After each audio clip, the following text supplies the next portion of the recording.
Η Σύμη, ένα νησί των Δωδεκανήσων στο νοτιοανατολικό Αιγαίο πλάι στη Ρόδο, παρουσίασε μεγάλες επιδόσεις στην ναυπηγική, τη σποκαλλιεία, την ινοποιία, το εμπόριο, δημιουργώντας έναν απαράμιλο παραδοσιακό οικισμό που θαυμάζεται μέχρι σήμερα. Παρόλο που η φύση δεν την πρίκησε με έφορες εκτάσεις και πεδιάδες, αλλά ούτε και πηγαία ύδατα, εν τούτης η εργατικότητα και η φιλοπονία των κατοίκων της να δημιουργήσουν ακόμα και στις πιο απότομες πλαγιές αναβαθμίδες για καλλιέργειες, φαίνεται πως αντιστάθμισε την έλλειψη αυτή. Έτσι, μπορεί κανείς να δικαιολογήσει τους 19 ανεμόμυλους μέσα στην πόλη που δημιουργήθηκαν για να καλύψουν τις ανάγκες για άλυση των Δημητριακών. Ίσως η δημοσίευση παλαιότερα ενός νομίσματος με το κεφάλι της θεάς Δήμητρας στη μία όψη και στάχια στην άλλη, που αναφερόταν στην αρχαία εποχή, αν και κάποιοι θεώρησαν ότι δεν ανήκει στη Σύμη, δεν είναι άσχετη με την καλλιέργεια αυτή που θα πρέπει να γινόταν ακόμα και σε μιας πιθαμή γης. 19 λοιπόν ανεμόμυλοι πάνω στη ράχη του βουνού στα νότια της πόλης, που κανένα νησί δεν έχει να επιδείξει, σίγουρα κάτι θέλει να μας υποδηλώσει αυτό. Παράλληλα όμως, οι ανεμόμυλοι μέχρι πρόσφατα έκρυβαν ένα μυστικό που τελικά αποκαλύφθηκε πριν από 30 περίπου χρόνια.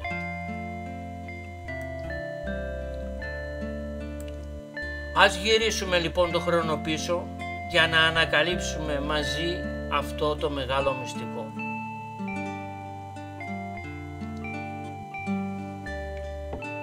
Αύγουστος του 1992 και ο τουρισμός στη Σύμη βρίσκεται στο απόγειό του. Στο λιμάνι λυκνίζονται με το αεράκι του Αυγούστου κότερα και σκάφη και οι επισκέπτες ανάλογα με τις ώρες απολαμβάνουν τις καθαρές θάλασσες του νησιού, στις παραλίες του ή το φαγητό, τον καφέ και το ποτό του στις ταβέρνες, στις καφετέριες και στα μπαρ. Ένας όμως επισκέπτης ταξίδεψε από τη μακρινή Δανία για διαφορετικό σκοπό. Ήρθε για να αποτίσει φόρο τιμή σε ένα σημειακό από τον οποίο ξεκίνησε μια παγκόσμια πρωτιά στον καλλιτεχνικό χώρο. Διευθυντής στο θέατρο Παντομήμα Στίβολη της Δανίας, ο εν λόγω επισκέπτης αναζήτησε κάποτε ποιος δημιούργησε το ρόλο του Πιερότου που είχε στο θέατρό του. Η αναζήτησή του τον πηγαίνει στη Γαλλία, από όπου πήραν οι Δανείοι το ρόλο του Πιερότου. Στη Γαλλία μαθαίνει ότι ο ρόλος αυτός δεν είναι δικός τους, αλλά ότι το δανείστηκαν από τους Ενετούς και οι Γάλλοι του έδωσαν το όνομα και τον ονόμασαν Πιέρ και έτσι ξεκίνησε να γίνει πλέον γνωστός. Πηγαίνει στη Βενετία και το στέλνουν σε μια βιβλιοθήκη όπου εκεί διαβάζει προς μεγάλη του έκπληξη ότι το 1500 περίπου ένα ενετικό πλοίο προσεγγίζει ένα νησί στο νότιο Αιγαίο πλάι στη Ρόδο με πάρα πολλούς ανεμόμυλους. Κάποιοι από τους επιβαίνοντες από το πλοίο ανεβαίνουν για να δουν τα αξιοθέατα που τότε θα ήταν το κάστρο, η ανεμόμυλη και το ποντικό καστρό που βρίσκεται στο τέλος των μήλων. Κατά τη διαδρομή αυτή σταμάτησαν έξω από κάποιο μήλο γιατί τους έκανε εντύπωση ένας τύπος που τον έλεγαν Γιώργο, που ήταν ντυμένος με λευκή μπλούζα, λευκό παντελόνι και λευκό τριγωνικό καπέλο και έκανε αστείες γκριμάτσες σε κάτι μικρά παιδιά που ήταν εκεί και γελούσαν με τα καμώματά του. Κάποια στιγμή παραπάτησε και έπεσε μέσα σε μια ξύλινη βούτα με αλεύρι και βγαίνοντας ολόασπρος στο πρόσωπο και στα χέρια, επιτείνοντας τα γέλια των παρευρισκόμενων.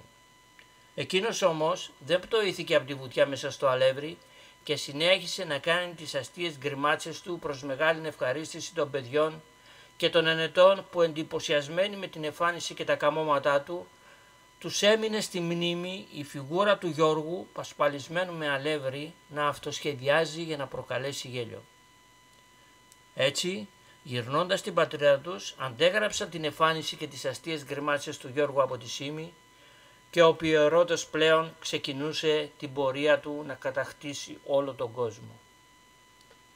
Ο Δανός λοιπόν διευθυντής θεάτρου Παντομήμας, έχοντας πλέον ταυτοποιήσει το νησί της Σύμης από το οποίο ξεπήδησε Ο ρόλος αυτός προσπαθούσε να ανακαλύψει ποιος ανεμόμυλος από τους 19 που υπάρχουν ήταν του Γιώργου, ώστε να αποτίσει φόρο τιμής στον πρώτο δημιουργό του Πιερότου. Κάποτε πρέπει να αναστηλωθούν εξωτερικά, όπως και να φτιαχτεί η στέγη τους, όσοι φυσικά έχουν ανάγκη αναστήλωσης, από κάποιο πολιτιστικό πρόγραμμα, να φωταγωγηθούν ομοιόμορφα όπως και το Ποντικό Κάστρο. Δεν είναι απαραίτητο να μπουν οι εξαρτήσεις. Νομίζουμε ότι δεν θα πει όχι κάποιος από τους ιδιοκτήτες τους.